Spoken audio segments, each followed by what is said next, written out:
Good morning प्यारे विद्यार्थियों। आप सभी को मेरा यूट्यूब प्लेटफॉर्म पर हार्दिक स्वागत है। आज मैं कक्षा 5 से संबंधित हिंदी के जो पाठ है लड़की की चतुराई। तो इस कहानी को हम लोग बच्चे अच्छी तरह से सीखते हैं और जानने का प्रयास करते हैं कि आखिर ये कहानी के अंतर्गत किन बातों को उल्लेख किया गया है और इन कहानी से हमें जो सीख मिलेगी उनसे हम जो है ना अपने इस कहानी अंतर्गत जो भी प्रश्न है उनके उत्तर को हम अच्छी तरह से कैसे दे सकें। तो लड़की की चतुराई, लड़की जिसे बालिका कहते हैं और चतुराई का अर्थ हो जाता है प्यारे बच्चों कि चालाक, क्लेवर। एक गांव में एक गरीब आदमी रहता था। एक गांव में कौन रहता था? एक गांव में एक गरीब आदमी रहता था। एक दिन वह पास के गांव के एक धनी व्यक्ति के पास गया और बोला, मुझे पैसों की बहुत ज़रूरत है। एक दिन वो कहाँ गया? वो गरीब आदमी पास के नज़दीक के जो एक धनी व्यक्ति रहते थे उनके नज़दीक गया, उनके संपर्क में गया और कहा कि मुझे पैसों की बहुत ज़रूरत है, पैसों की मुझे बहुत ज़रूरत है। सही मायने में पैसा की हर किसी को ज़रूरत है, हमें भी है, आपको भी है और समाज के अन्य लोगों को भी है। कृपा करके आप मुझे 1000 रुपये दें। और उस व्यक्ति से संपर्क करके वो क्या बोल रहे हैं कि कृपा करके आप मुझे कितने रुपए दीजिए? 1000 रुपये दीजिए। ठीक है, 1000 से तात्पर्य 10 सौ। कितने सौ? 10 सौ। 100 के 10 नोट मिलाने से 1000 होती है, 500 की 2 नोट मिलाने से 1000 होती है। ठीक है बच्चों, मैं 1 वर्ष के भीतर आपका कर्ज लौटा दूंगा और मैं जो भी पैसा आपसे उधारी के तौर पर ले रहा हूँ उसके नियत समय सीमा 1 वर्ष के अंदर मैं आपका पैसा वापस कर दूंगा।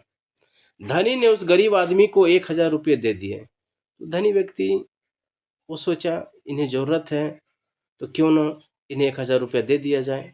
वो दे दिए, वो अमीर व्यक्ति उस गरीब को। 1 वर्ष बीत गया, गरीब ने धनी को उसके रुपये नहीं लौटाए। इसी तरह 1 वर्ष बीत गया और बीत जाने के बावजूद भी वो गरीब जो है ना उस धनी व्यक्ति का पैसा जो है ना ससमय नहीं लौटाए। काफ़ी दिनों तक प्रतीक्षा करने के बाद धनी एक दिन उस आदमी के घर गया। और जब हम किसी से कोई चीज़ उधारी लेते हैं और जो समय सीमा निर्धारित करते हैं और उस समय सीमा के अंतर्गत हमें अगर पैसा नहीं प्राप्त होती है तो तत्पश्चात हम क्या करते हैं? उस व्यक्ति से संपर्क करना चाहते हैं, उनके घर तक जाने के प्रयास करते हैं। तो ठीक वो धनी व्यक्ति उस गरीब के घर तक गया। बरसात के दिन थे, रह रहकर बारिश हो रही थी। समय कैसा था? बारिश का मौसम था, वर्षा ऋतु थी और रह रह कर बारिश हो रही थी। वहाँ उसे वो आदमी नहीं दिखा। अब जब उनके घर गया वो धनी व्यक्ति तो उनके घर पे जो है ना उस जगह पर उस आदमी को नहीं दिखा। घर में सिर्फ एक लड़की थी। घर में कौन थी? सिर्फ एक बालिका थी, लड़की थी। धनी ने उससे रौबदार आवाज में पूछा, तुम्हारे पिताजी कहाँ है? तो धनी व्यक्ति उस बालिका से कह रही है, आवाज दे रही है, पूछ रही है, तुम्हारे पिताजी कहाँ है? लड़की बोली, पिताजी स्वर्ग का पानी रोकने गए हैं।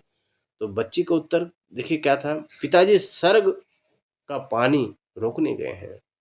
ठीक है, अब देखिए किस तरह से स्वर्ग का पानी रोक रहे हैं। धनी ने पूछा, तुम्हारा भाई कहाँ है? फिर अगला प्रश्न उनके सामने, उस बालिका के सामने रखा जाता है, तुम्हारा भाई कहाँ है? लड़की बोली, बिना झगड़े के झगड़ा करने गए हैं। मतलब झगड़ा हुई नहीं लेकिन फिर भी झगड़ा करने गए हैं भाई। धनी के समझ में कुछ नहीं आया। धनी व्यक्ति को कुछ समझ नहीं आया। उसने फिर पूछा, तुम्हारी माँ कहाँ गई है? फिर पूछा जा रहा है कि तुम्हारी माँ कहाँ गई है? लड़की बोली, माँ 1 से 2 करने गई है। माँ 1 से 2 करने गई है। धनी को अब गुस्सा आने लगा। वह खींच कर बोला, और तुम यहाँ बैठ कर क्या कर रही हो? उस धनी व्यक्ति को इनके प्रश्नों का जो पटांग उत्तर सुन करके अच्छा नहीं लग रहा है तो उन्होंने फिर बदले में उनसे प्रश्न करने लगा, तुम यहाँ क्या कर रही हो? लड़की हंसकर बोली, मैं 1 से सारा देख रही हूँ। मैं 1 से सारा देख रही हूँ। धनी समझ गया कि लड़की उसके किसी भी प्रश्न का सीधा उत्तर नहीं देगी। उसके प्रश्नों का सीधा उत्तर उन्हें नहीं प्राप्त हो रहा। उस अमीर व्यक्ति को, उस धनी व्यक्ति को, उसे इस लड़की से प्यार से बात करनी होगी। उसे उस लड़की से बोल रहा कि अब मुझे इससे प्रेम पूर्वक बात करके सारी बातों को जानकारी लेनी होगी।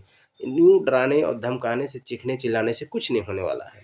मुस्कुराते हुए उसने कहा, बेटी तुम्हारे किसी भी उत्तर का अर्थ समझ में नहीं आया, तुम मुझे इन सभी के अर्थ बताओ। तो धनी व्यक्ति कहता है कि बेटी तुम जो इन प्रश्नों के उत्तर दिए, इन प्रश्नों के उत्तर में मैं किसी भी चीज़ को समझ नहीं पाया, तुम मुझे इन सभी के अर्थ बता दो कि 1 से 2 करने गए हैं, मैं सारा देख रहा हूँ, तो इन सब बातों का क्या तात्पर्य होता है तुम मुझे बताओ। लड़की ने भी हंसकर पूछा, अगर मैं सभी बातों का मतलब समझा दूँ तो आप मुझे क्या देंगे? मैं सभी बातों का अगर अर्थ आपके सामने में प्रकट कर दूँ तो आप मुझे बदले में क्या देंगे? वाह! धनी के मन में तो अर्थ समझने की तीव्र उत्कंठा थी। वह बोला, जो मांगोगी वही दूंगा। ठीक है, धनी व्यक्ति को उन प्रश्नों के उत्तर और अर्थ समझना था, तो बोली ठीक है, तुम मुझे वो अर्थ समझा दो, बता दो, तो मैं तुम जो मांगोगी वही दूंगा। लड़की बोली, यदि आप मेरे पिताजी का सारा कर्ज माफ कर दें तो मैं आपका सारी बातों का अर्थ बता दूंगा। क्या कह रहा है लड़की, कितनी चतुराई है देखिए, कि यदि आप मेरे पिताजी का सारा कर्ज, जो भी आपसे कर्ज लिया हुआ है, उन सारे को आप माफ़ कर देंगे, माने उसे वापस नहीं करना पड़े, लौटाना आपको नहीं पड़ेगा, तो वैसे स्थिति में सारे बातों का अर्थ बता दूंगे। धनी बोला, चलो माफ़ कर दूंगा, अब तो बता दो।